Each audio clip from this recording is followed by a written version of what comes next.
আলহামদুলিল্লাহ ওয়াসসালাতু ওয়াসসালামু আলা রাসূলিল্লাহ বাদ।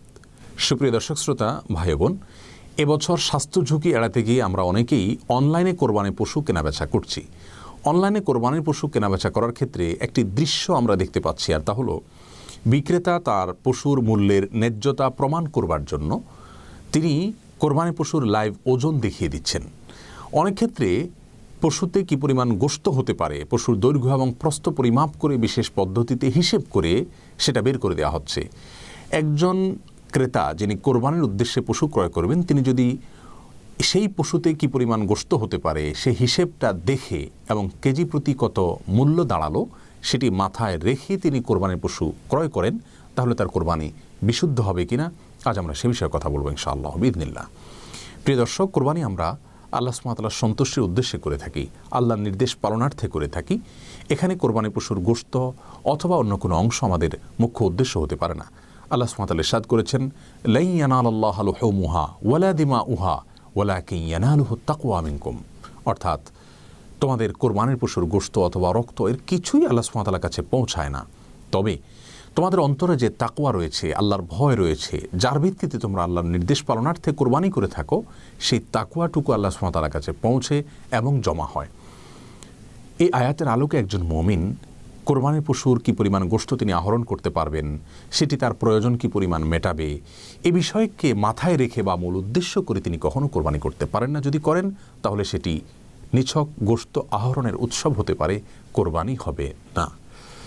এভাবে একটি পশুর লাইভ ওজন দেখে অথবা সে পশুতে কী পরিমাণ গোশত হতে পারে সে হিসেবটা দেখে মাথায় রেখে যদি কেউ কোরবানি পশু ক্রয় করেন, আর এই হিসেবটা দেখেন শুধুমাত্র তার পশুর ন্যায্য মূল্য নিশ্চিত করবার জন্য, তাহলে সেক্ষেত্রে তার কোরবানি হয়ে যাবে ইনশাআল্লাহ বিইذনিল্লাহ। বিশ্ববিখ্যাত ফতোয়ার ওয়েবসাইট মারকাজুল ফতোয়া ইসলাম ওয়েব, সেখানে একটি ফতোয়া মুফতিগণ দিয়েছেন এ বিষয়ে এবং তারা নিশ্চিত করেছেন যদি কোরবানির পশুর কী পরিমাণ গোশত হতে পারে সেই হিসেবটা মাথায় রেখে তার মূল্য নির্ধারণ করা হয় এবং এই গোশতের হিসেবটা দেখা হয় শুধুমাত্র তার মূল্যের ন্যায্যতা নিশ্চিত করবার জন্য, তাহলে ইনশাআল্লাহ বিইذনিল্লাহ তার কোরবানি হয়ে যাবে। তবে এভাবে পশুর গোশতের পরিমাণটা মাথায় রেখে বা হিসেব করে পশু কেনা, এটা কোরবানির যে উদ্দেশ্য তার সঙ্গে যায় না, এটা দেখতেও দৃষ্টিকটু।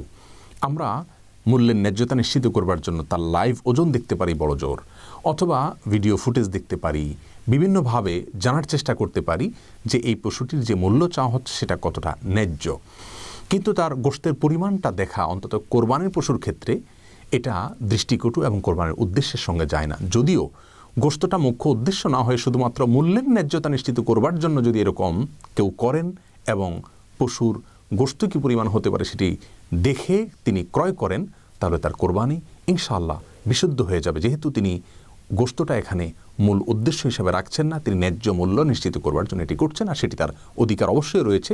পশু ন্যায্য মূল্যে ক্রয় তিনি অবশ্যই করতেই পারেন, এই জায়গা থেকে এটি বিশুদ্ধ হবে। আর যদি কেউ, আল্লাহ মাফ করুন, তার কোরবানির পশুতে কী পরিমাণ গোশত হবে সেই হিসেবটা দেখছেন, কারণ তার হয়তো বিশেষ পরিমাণ গোশত প্রয়োজন, অনেকে কোরবানির পরে বিবাহ শাদীর বিভিন্ন আনুষ্ঠানিকতা সেরে থাকেন, তার এই পরিমাণ গোশত প্রয়োজন, এই পশুতে সেটা আসবে কিনা, এই বিষয়গুলো মাথায় রেখে যদি করেন তাহলে আল্লাহ মাফ করুন তার কোরবানি বিশুদ্ধ হবে না।